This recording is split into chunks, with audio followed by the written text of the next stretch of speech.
வணக்கம்.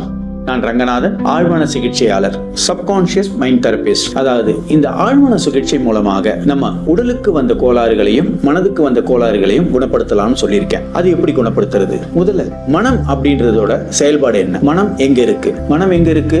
மூளைக்கு மேல் பரப்பில் ஒரு மஞ்சள் நிற புகை மண்டலம் போல ஒரு பால் ஒன்று உருண்டு இருக்கும். அது ஃப்ளோட்டிங்லேயே இருக்கும்.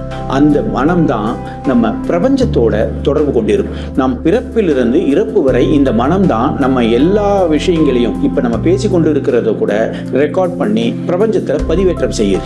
இந்த மனம் தான் நம்ம உடம்புக்குள்ள இருக்கக்கூடிய ஒவ்வொரு அணுவையும் கட்டமைப்பு பண்றது. அப்ப இந்த மனதுக்கு தெரியாத ஒரு விஷயம் நம்ம உடம்புல கிடையாது. அப்படின்னு பார்க்க போனா நம்ம உடம்புல இருக்கக்கூடிய நோய்கள்ல மிகப்பெரிய டாக்டர் யாரு அப்படின்னா இந்த மனம் தான். இதுக்கு தெரியாத ஒரு நோயும் உள்ள கிடையாது.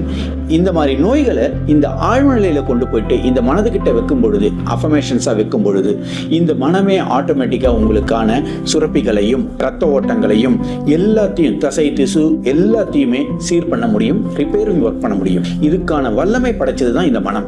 அதனாலதான் இந்த ஆழ்மன சிகிச்சை மூலமாக நான் இத்தனை ஆண்டு காலம் பல பேருக்கு நான் குணப்படுத்தி கொடுத்துட்டு இருக்கேன். தீர்க்க முடியாத வியாதின்னு சொன்னா கூட இந்த ஆழ்மனம் மூலமாக தீர்த்து வைக்க முடியும்.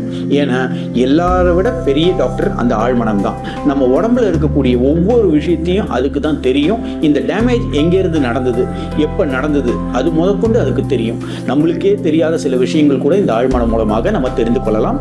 அதனாலேயே இது ஆழ்மனம் மூலமாகவே நம்மளுக்கு எல்லாவித நோய்களையும் குணப்படுத்த முடியும்ன்றது 100% இல்லை, 1000% நம்பிக்கையோட சொல்றேன். ஏன்னா நான் பலதரப்பட்ட பிரச்சனைகளை நான் இதுல குணப்படுத்தி கொடுத்துருக்கேன். சில பேருக்கு இருதயத்தில் ஓட்டை, அது சரியாயிருக்கு. ஆனா அவங்க வரும்பொழுது என்கிட்ட அதுக்கான வழிக்காக வரல, வேற ஒரு வேலைக்காக வந்தான், வேற ஒரு சிகிச்சைக்காக என்கிட்ட வந்தப்ப நான் அவங்களுக்கு கொடுக்கும் பொழுது அவங்களோட ஆழ்மனதை கொண்டு போய் அவங்கள பேச வைக்கும் பொழுது அந்த ஆழ்மனமே அவங்களுக்கான பிரச்சனைகளை எனக்கு சொல்லித்து. அப்ப அவங்க எழுந்த உடனே நான் அவங்கள கேட்டப்ப, ஆமா எனக்கு இந்த மாதிரி பிரச்சனை இருக்கு, இதுக்கு ஆப்ரேஷன் பண்ணணும்னு சொல்லியிருக்காங்க, ஆனால் அதற்கான பைசா இப்போ இல்லாதனால நான் கொஞ்சம் தள்ளி போட்டிருக்கேன் அப்படின்னு சொன்னாங்க. ஆனால் இந்த சிகிச்சை முடியிருச்சேவே, இவங்களுக்கு இந்த நோய், அதாவது மனதில் இருக்கிற ஓட்டை, அதாவது இருதயத்தில் இருக்கிற ஓட்டையை குணப்படுத்தி கொடுத்துட்டேன். இருதய ஓட்டையை குணப்படுத்தி கொடுத்துட்டேன். இந்த இருதய ஓட்டை அப்படின்றது குணமாயிடுச்சு. குணமானவனே டாக்டர் கிட்டே கேட்குறாங்க, எப்படி குணமாச்சு, என்ன வைத்தியம் எடுத்தீங்கன்னு டாக்டர் கேட்டப்ப இவங்க சொல்லியிருக்காங்க, இல்லை நான் வேற ஒரு சிகிச்சைக்காக போயிருந்தப்ப அவர் ஆழ்மனம் மூலமாகவே இந்த நோயை குணப்படுத்தி கொடுத்துருக்காரு அப்படின்னு சொன்னப்ப எப்படி ஒரு ஓட்டையை குணப்படுத்த முடியும் அப்படின்னு அவர் கேள்வி எழுப்பியிருக்காரு. அந்த கேள்வியை அந்த பேஷண்ட் என்கிட்ட வந்து கேட்டாங்க. இந்த ஓட்டையை நம்மளா உருவாக்கினதா? இல்லை, உள்ளுக்குள்ள தன்னால் ஒரு ரசாயனம் வந்து அந்த ஓட்டையை உருவாகிருக்கு. இந்த ரசாயனம் எப்படி உருவாயிருக்கு? நம்ம எய்தர் நம்ம சாப்பிட்ட உணவுகளாக இருக்கலாம், இல்லைன்னா நம்ம மனதுக்கு நம்மளுக்கு வந்த பிரச்சனைகள், மனப்பிரச்சனைகள், மனக்கோளாறுனால வந்த சுரப்பிகளா இருக்கலாம். இந்த மாதிரி சுரப்பிகள்னால நம்மளுக்கு உள்ளுக்குள்ள நம்மளுக்கு உறுப்புகள் டேமேஜ் ஆகிறதுக்கு வாய்ப்பு இருக்கு. இப்போ ஒரு டென்ஷன் ஆறீங்கன்னாக்க அதுக்கான ஒரு உறுப்பு பாதிக்கும். பயம் அப்படின்னு சொன்னீங்கனாலே உங்க வயத்துல உடனே ஒரு பிரச்சனை வரும். எல்லாருமே பார்த்துருப்பீங்க, பயம் வந்தவங்களுக்கு வயிறெல்லாம் கலக்கும், வயத்துல பிரச்சனை வரும். பிரச்சனை வருது அப்படின்னாலே அவங்களுக்கு உள்ளுக்குள்ள பயம் இருக்கு, எங்கேயோ ஒரு விஷயத்த பயந்துருக்காங்க அப்படின்னு அர்த்தம். அப்ப ஒவ்வொரு பிரச்சனைகளுக்கும், அதாவது நம்ம மனதுக்கு வந்த ஒவ்வொரு பாதிப்புகளுக்கும் நம்ம உடல்ல ஏதாவது ஒரு உறுப்புகள் பாதிக்கப்படும். இந்த தத்துவத்தின் பேர் தான் நான் இந்த சிகிச்சையை முழுமையா செய்து கொடுக்குறேன், குணப்படுத்தி கொடுக்குறேன். முழுக்க அறிவியல் பூர்வமான விஷயம் இது. எதுவுமே நிறைய பேர் ஒத்துண்டு இருக்காங்க. அதாவது நம்ம மனம் நம்ம உடம்புக்கு தேவையான சுரப்பிகளையும், அதாவது தேவையான அமிலங்களை அப்பப்போ தேவையானதுக்கு ஏற்ற மாதிரி நம்ம இப்போ பேசுகிறோம், ஒருத்தர்கிட்ட பேசி சிரிச்சுட்டு இருக்கோம் அப்படின்னாக்க உடனே நம்ம லாஃபிங் கேஸ் எப்படி வெளில யூஸ் பண்ணுறோமோ அதே மாதிரி உள்ள ஒரு இது சுரப்பி சுரக்கும் பொழுது அந்த அமிலம் மூலமாக தான் நம்ம சிரிக்கிறோம், சந்தோஷமா இருக்கும். நம்ம லவ் பண்ணுறச்ச கூட அந்த சுரப்பிகள் தான் சுரக்கும். இப்போ டாக்டர் தான் சொல்கிறாங்களே, நீங்கள் ஒரு கிஸ் பண்ணீங்கன்னாக்க உங்களுக்கான சுரப்பிகள் சுரக்குதுன்னு டாக்டர் சொல்கிறாங்க. அது எப்படி சுரக்குது?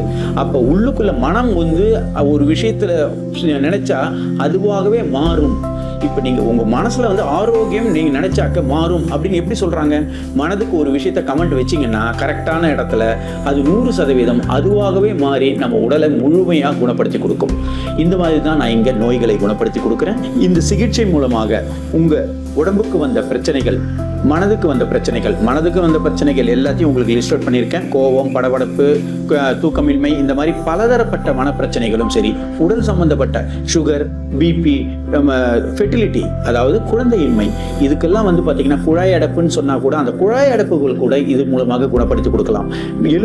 எலும்பு பிரச்சனை, எலும்பு சம்பந்தப்பட்ட பிரச்சனை, நாள்பட்ட முதுகுத்தண்டு பிரச்சனை, முட்டி கால் வலிகள், 2 முட்டிகளிலும் ஜாயிண்ட் பெயின் இருக்கு, காலில் நரம்புகள் இழுத்து இருக்கு, வெரிகோஸ் பெயின், அந்த மாதிரி எந்த விதமான பிரச்சனைகள் இருந்தாலும் தலை முதல் கால் வரை உள்ள நம்மளோட எல்லா பிரச்சனைகளுக்கும் இந்த சிகிச்சை மூலமாக பல பேர் பயனடைஞ்சிருக்காங்க. இந்த பயனடைஞ்சது மாதிரியே நீங்களும் இந்த சிகிச்சை மூலமாக மருந்து மாத்திரை இல்லாமலேயே குணப்படுத்திக் கொள்ள முடியும். அதை நான் 100% ஆணித்தனமாக சொல்ல முடியும். இந்த சிகிச்சையை எடுத்து நீங்களும் பயன்பெறுவீங்க. நன்றி, வணக்கம்.